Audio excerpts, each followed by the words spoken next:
Good morning, everyone. Boker Tov, Shavua Tov. Okay.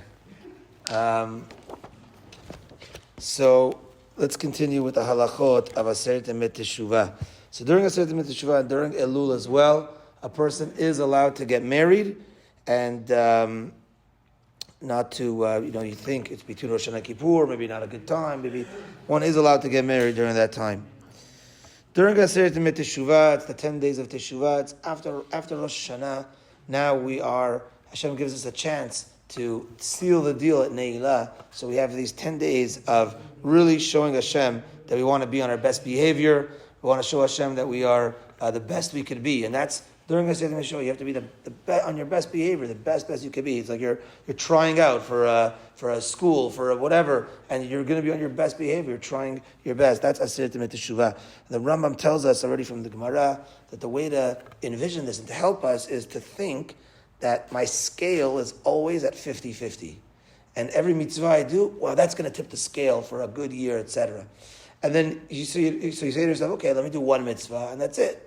No, because maybe now, with that one mitzvah, maybe only now I'm at 50-50. So you always think of yourself 50-50. And this is, if you can do this all your life, Chazaku Baruch. Then, so I did one mitzvah, okay, now that things tipped.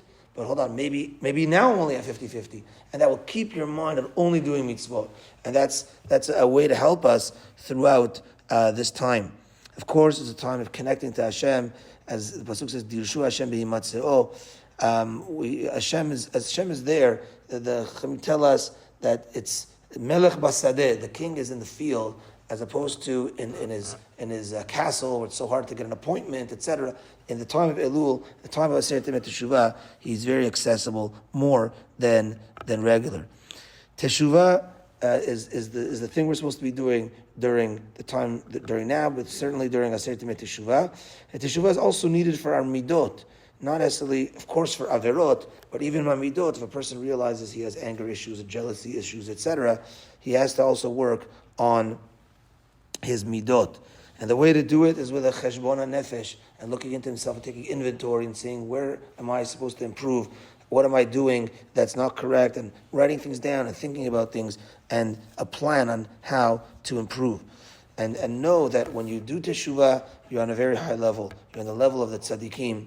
And how gadol teshuvah, how great teshuvah is, that you become mamash beside the Shekhinah, as we say in the Haftarah Vayelech, the Haftarah of Shabbat Shuvah Yisrael, ad Hashem Elokecha. Teshuvah, you reach until Hashem. You're up there. You get so high up. And just to end, Aseret Yemei Teshuva is 3 of those days of the 10 days is Rosh Hashanah and Kippur.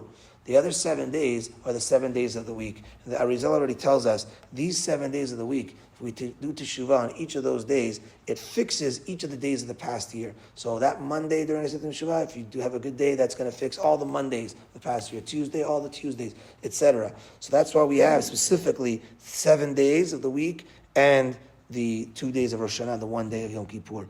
Bezrat Hashem. Huh? What? The following year ahead. You have to be good. Bezrat Hashem, we're going to come with a clean slate. We'll be Bezrat Hashem. So let's work, and Hashem will bless us. Bezrat Hashem, us and our families. Don't forget, today we have the barbecue, 12 to 3 at McAllister Park. Minchat tonight, 6:15. There are 2 ladies outside collecting. They both have the Vad Tzedakah of Toronto papers. If anyone can help, that will be greatly appreciated. Taran Veliyahu.